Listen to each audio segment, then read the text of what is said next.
500 of us being sworn in. I first came to Ghana, in December 2019, and fell in love with the place. The Holy Spirit was strong on me. I left here crying because I knew I'd found something special. I found a culture, a people who praise God first. The ancestors, respect for the ancestors second. Respect for the elders, which is anybody older than you. Respect for yourself and everybody else. This is a country where I found African people, black people who genuinely try to live in peace. Practice peace as a way of life. And this is a blessing to bring us full circle here. This is true Pan-Africanism. God bless Dr. Kwame Nkrumah. God bless Marcus Garvey.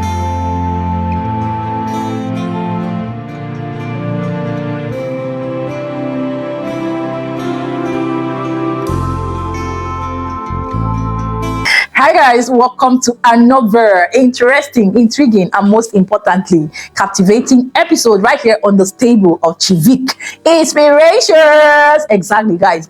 See, if you don't see me here most times, you know that I'm busy with my other channels. Exactly. And I know some of you are following me back to back, bomb to bomb, based off what I am dishing out on my different platforms. And you know, it's not easy, it's not funny, it's not easy. Just one person running this whole thing, coming up with content ideas, you know, putting it out. Oh my God, I need an accolade, Charlie. Pop that wine in the comment section for me and hit on the like button. Exactly, this will ginger and cheer me up. You see, it's not easy, but it's a passion, is what we love doing. I will do it to the very end. And yes, straight up for what we have for today, just like you've seen according to the title, is definitely one conversation or comment, one comment that sprouted out as a result of my last video in the comment section as a conversation of yes, what is the impact of African Americans, whether the white, whether the black, exactly, in the continent of Africa? We all know that it's been history, yes, when our own citizens during the slave trade. Let's take a look at that.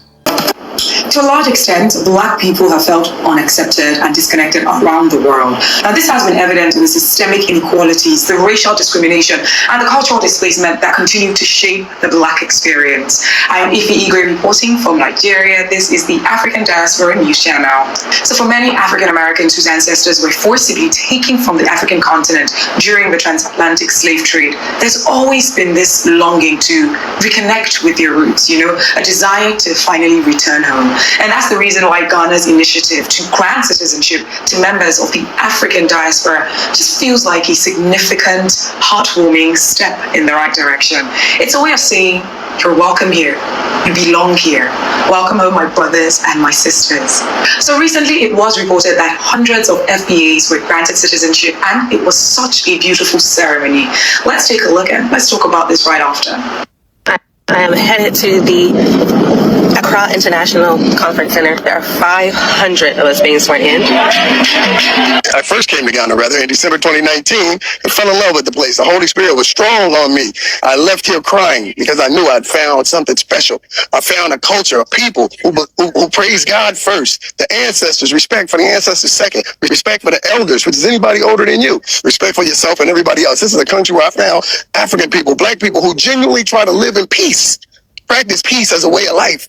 And this is a blessing to bring us full circle here. This is true Pan-Africanism. God bless Dr. Kwame Nkrumah. God bless Marcus Garvey. God bless Malcolm X and all the rest of the brothers that came before us that made this day possible. For me, the descendant of slaves, my great-great-grandfather was born in Texas in the 1850s, and on my mother's side in Alabama in the 1850s. And here I am today, proudly about to become a Ghanaian citizen, reunited with my African family, reunited with my black family, reunited with the continent that birthed us all, the motherland. This is an honor, a privilege. I don't even deserve it, but I'm so grateful and happy to be here.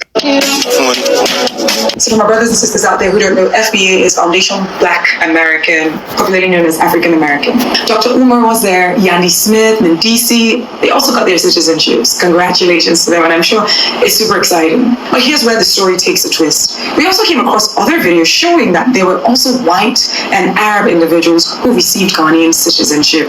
Now, while this group of citizenship grants may not appear to align directly with the Year of Return Initiative and Beyond Return Initiative, which we know is just for FBAs, Black Americans, the video has sparked mixed reactions within the Black community. Some have welcomed inclusivity, while others question why the Ghanaian government has opened up its gates to so many foreigners, when that should primarily be reserved for descendants of enslaved Africans. Congratulations! Congratulations!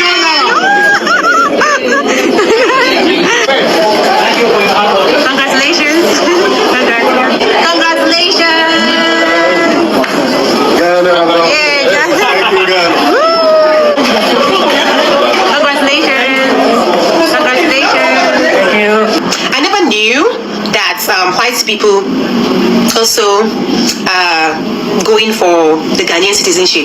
Yesterday I was shocked to see huge numbers of whites. Ghana granted them citizenship. I was like, why?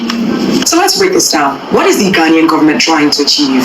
So this all started with Ghana's Year of Return back in 2019. This particular campaign marked 400 years since the first enslaved Africans were forcibly taken to the Americas. And so Ghana invited the African diaspora to come back home to explore their roots and to reconnect with the continent. It wasn't just symbolic, right? Ghana rolled out policies to make it even easier for African Americans and other diasporans to gain citizenship, to invest, and to actually settle in Ghana. Since then, Ghana has taken it a step further, expanding to initiatives like Beyond the Return, which really focuses on fostering long-term connections between Africa and the diaspora. So these different programs aim to rebuild those bridges, promote cultural exchange, and to also boost Ghana's economy through tourism, investment, and migration. However, Ghana's citizenship grants to non-Black foreigners, like Caucasians and Arabs, are happening in parallel to these initiatives, not as a part of those initiatives, right? Yet the timing has raised eyebrows, especially given the emotional and symbolic weight of such a program like the Year of Return. Now, here's why some people are concerned. They talk about the dilution of historical intent. And so we know that the Year of Return was meant to honor the descendants of enslaved Africans and also address the historical injustices of slavery. And so seeing Arabs, Caucasians receive citizenship, especially in close proximity to these initiatives, it feels like it undermines the significance of these reparative gestures. And then there's the conversation about colonial and slave trade histories. History tells us that the European, the Portuguese, Arab powers, they played a role in the exploitation and colonization of Africa. To now see descendants of those same groups receiving citizenship in close proximity to a program designed to welcome the descendants of Africans, it doesn't quite sit well with some people. And there's a conversation about economic and cultural implications. There are also worries about what this could mean for Ghana itself. Will wealthier non-Black individuals exploit this opportunity for personal gain? Could this lead to gentrification or cultural erasure in the nearest future, where locals are priced out or even overshadowed in their own country? Why? We all know the reason why African Americans are coming back home. We all know they're coming back home because they want to come and feel what they've been deprived of for a very long time, for 1,000 years. I don't even know for how long though, but for a very long time. What they've not felt, they want to come and feel it. So now, what is the reason why white people are coming for the Ghanaian citizenship? I don't know. This is what I don't know. And I was shocked to see huge number of whites, and Ghana gave it to them. Guys, these are the questions that they're asking. Now, here's why others see it differently. They don't really think it matters or it's a big deal. There's a conversation about Ghana's sovereign right. We know Ghana, as an independent nation, has the right to decide who it welcomes as citizens, just like other countries around the world. And we've heard about citizenship by investment that exists in different parts of the countries. And we've heard about programs for business people in other countries. So while initiatives like the Year of Return are focused on the African diaspora, Ghana's overall policies aren't limited to just Black individuals. Then they also talk about economic growth, including non-Black foreigners to bring investments, skills, and global partnerships that actually benefit the country. And so this diversity might help Ghana build a stronger and even a more interconnected economy. Supporters of this also say that this is Pan-Africanism in action. Pan-Africanism is about unity, solidarity, and the growth of the African continent. And so if white and Arab individuals share these values and contribute to Ghana's progress, some argue that they should be welcomed as allies and not excluded.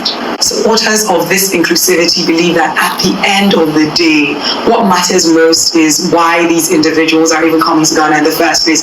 Are they here to exploit the system, or do they genuinely actually want to contribute to the nation's development? If it's the latter, many feel there's no reason to actually shut them out. But what do you think? Should Ghana reserve its citizenship programs exclusively for just the descendants of enslaved Africans, the FBAs, or should they make sure that the ceremonies, for instance, for these different groups aren't done in close proximity with that of the FBAs? What do you think? Is it such a big deal? Will that make any difference? Is inclusivity a step towards progress, or does it dilute the symbolic value of initiatives like the Year of Return? And should the focus be on people's contributions to Ghana rather than their racial or ethnic backgrounds? What does this debate say about our understanding of history, race, and belonging in today's world? I would really love for you to share your thoughts in the comments below. What do you think about all of this? At its core, this conversation highlights how complex the issues create opportunities for conversations such as this, and also conversations that lead to understanding and growth. And as we navigate these different conversations, let's remember that the ultimate goal is a better and more unified world, one where history is acknowledged, justice is pursued, and communities can actually thrive together. Let's keep the discussion going. Join me on my TikTok at IFY_I. My name is Ife Igwe, reporting from Nigeria. This Quick one, just a quick one, guys. This whole episode, like on this channel, exactly that we just watched, it's really controversial. Exactly, guys. Let me just add to what is going on here. Like, we all know that the intention of the Ghanaian president or the Ghanaian country for establishing these open doors for African Americans into the country to becoming citizens and becoming part and parcel of the country was a good idea. But the idea of granting the whites, the British, the Westerners, as in white, guys, this is not just to say we are being racist here or it's an issue of racism, no, but how and why should the whites, in a nutshell, just come into the country and they are being granted citizen? Because me, I'm still in shock and I'm still confused as well, because what I already thought and know was just for the African Americans, right? Based on the fact that if the British, the whites, really wants to come into the country, we're not saying they can't come, but based on the ground that they want to come on reasons different from becoming citizens. And on what grounds are they even granted citizenship? Is it that they've stayed for the period of time according to the law of the Ghanaian government to be crowned citizens or given citizenship, or what exactly? Or they just come into the country because they heard that Ghana is granting citizenship to African Americans, no matter whom you are, then you can now come and get your citizenship or become a citizen just like that. Guys, let's not even look at it from the racist angle, but if we want to be very true to ourselves, we should know that we shouldn't forget where we're coming from in the arms of the whites, yes, the Westerners, because it's as a result of what they have done or what they did to our forefathers. Except you're not aware, you don't know history, as a result of what our foreparents went through the hands of these people, is even why our people, or the blacks, the African Americans, different citizens of Africa in a nutshell, are being scattered all over,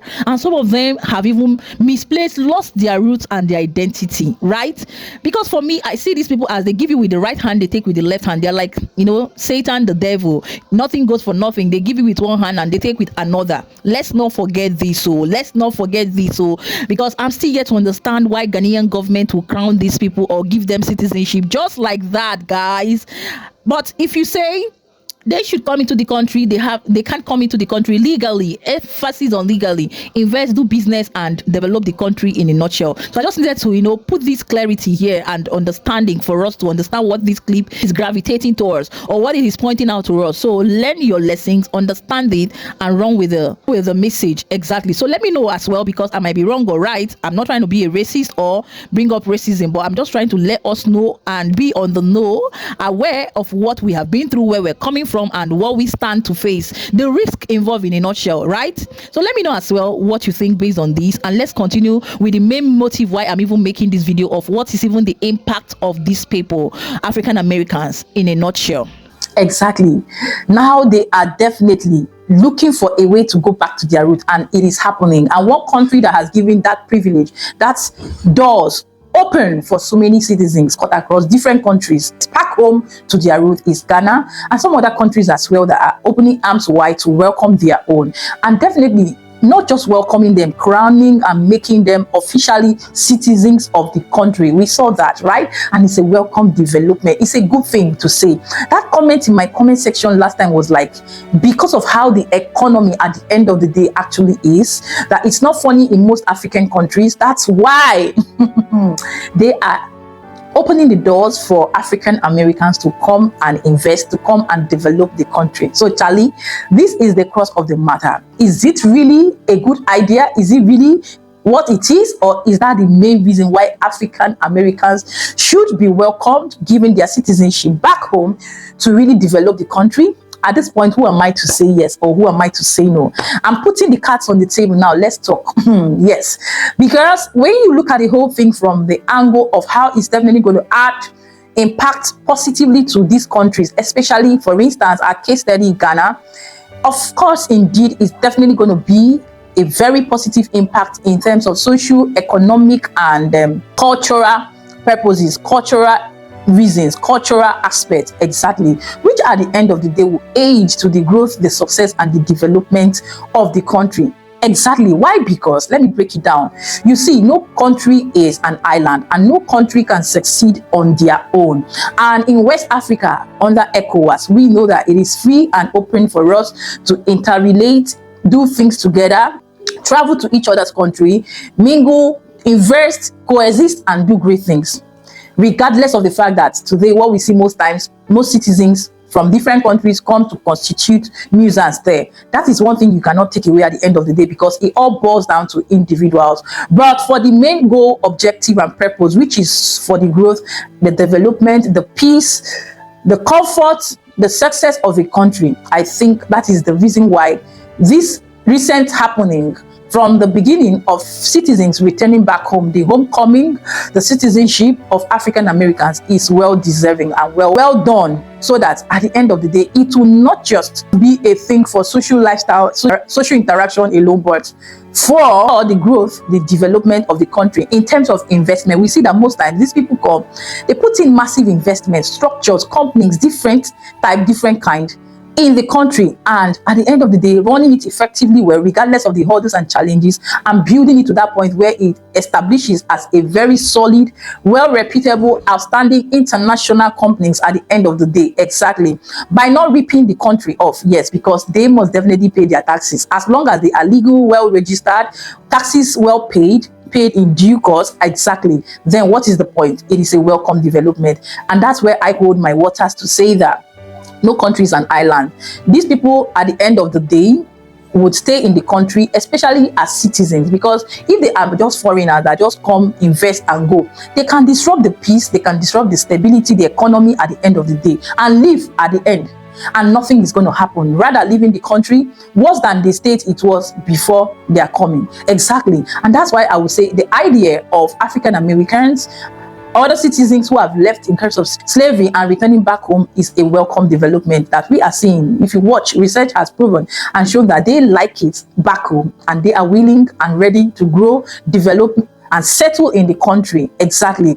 And by so doing, we see the country growing robustly in terms of all aspects. And now that we have the new president in the motherland, Ghana, we know that a lot of changes will be made. A lot of things are definitely going to change and happen. But we put our fingers crossed, anticipating and believing that it happens for the best. Exactly. And this is also applicable and a wake-up call for other African countries to actually see how we can open our arms wide, especially my country, Nigeria, so that our lost citizens, yes, who are lost but found, we see reasons why they should come back home. Because at the long run, if the country is nothing to write home about, everything about the country is scary and threatening to them, they will not come back.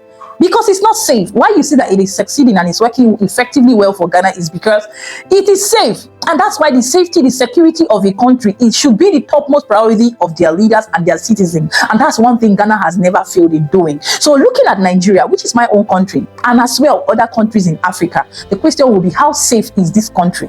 How effectively balanced are the citizens and the country itself to even receive other people, to be receptive of other people? Because so many people are scared out of the experience they've had. Just mere visiting, we see people visit the country Nigeria, one story or to the other, one negativity to the other.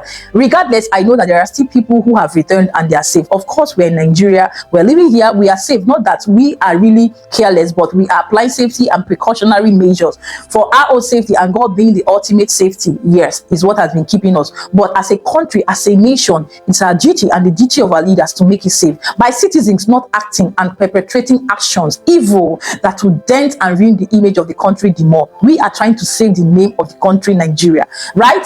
And it is not a good thing that all these things we see on the negative happening in our country is still existing, and we as citizens cannot even tolerate ourselves. We cannot even relate, we cannot even unite. Then how do we expect peace, progress, and prosperity. Remember, united we stand and divided we fall. A country that cannot stand as one, a country that is divided against itself, can it stand? Can it stand? Let me know in the comment section. And I will say with this, in summary, the idea of African Americans, whether white race or black race, especially the black race, in a nutshell, to me, is a welcome development that should be encouraged in African countries, just like the motherland Ghana and so many other countries are doing. South Africa, we have them. A lot. So let's keep these doors open so that it will facilitate, it will really boost our economy at the long run, especially as they are coming for the right reasons. Exception to criminals, we do not condone that. We don't condone them as Nigerians, exactly. And let's just, in the blueprint, look at what my brother definitely will tell us based on Nigerians' own reason why he thinks it's definitely going to be a challenge, or we are having as a challenge. And I will come back and summarize. South Africans, Ghanaians, I want to ask you people something. I want to plead with you people. I want to ask you people something. I wish you people can tell me this secret, because, confession, I don't know it. How do you people manage to stay together or to unite? Especially South Africans. How do you people manage to unite? I don't get it. Now, okay, let's exchange secrets. I can tell you people how Nigerians, or why Nigerians can never unite. I can tell you. Maybe you can tell me how you people manage to unite. Now, there are three things that Nigerians possess that would move them to never ever unite, no matter what. Now, the funny thing is that these three things are very resident with these three major ethnic groups, respectively. These three characteristics are very resident with these three major groups, respectively. Who are the major groups, or what are the major groups? The Igbos, the Yorubas, and the Hausas, or the Hausas, the Yorubas, and the Igbos, or the Yorubas, the Hausas, and the Igbo, whichever way, because they actually take they take this arrangement very personal to tell you how immature we are in Nigeria. Now, listen. Now, what are these three characteristics that are very resident with these three ethnic groups specifically or respectively? Number one is tribalism. Is a killer. Tribalism is an inhibitor. Number two is religiosity or religiousness, or being religious. That one can take you off. That one can deteriorate you to an extent where you don't move. Then the last one is money consciousness. Oh my God. Nigerians possess the three worst things that any society can possess in this world. And you think Nigerians can come together?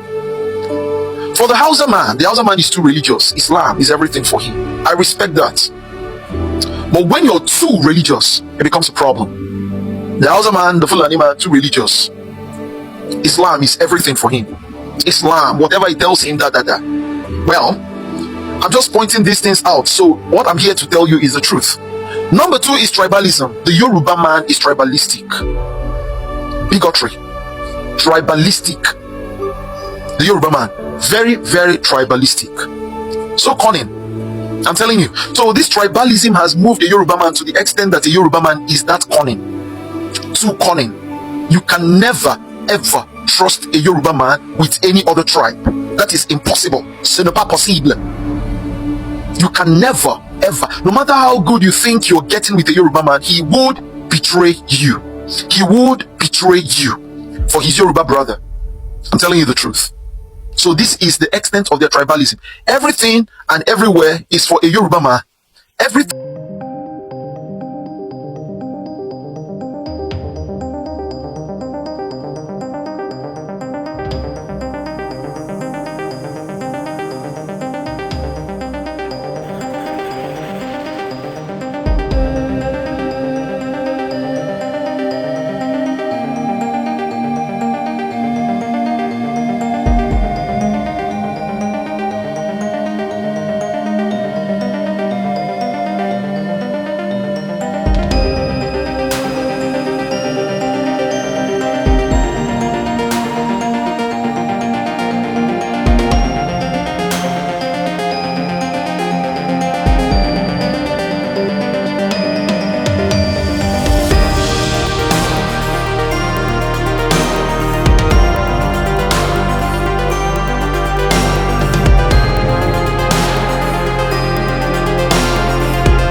external threat. I think with an external threat, Nigeria will think to unite. Now, let's not even look as if I am just saying it. We have heard, you've heard what he said. These are our challenges as Nigerians. If you're a truthful Nigerian, you can attest to this. So at this point, at this juncture, what are your thoughts? I've been talking all alone, and I want you to join me by putting your cards down there on the table, giving your thoughts, your opinion, your objectives, constructively and respectfully. Let's dwell on the main focus and ask ourselves, is it a yes or a no? Is it a good or a bad? Is it a pass or a fail? Let's know in the comment section. And yes, with this, I will say we've come to the very end of today's episode. At this point, if you're yet to like, hit on the like button, share and subscribe. Exactly. And don't forget to turn on the bell icon next to it so that you'll always be the first to get notified. Yes, guys, share this video so that more people will get to know what is going on. Please, I beg of you to create awareness. That's all I ask of you.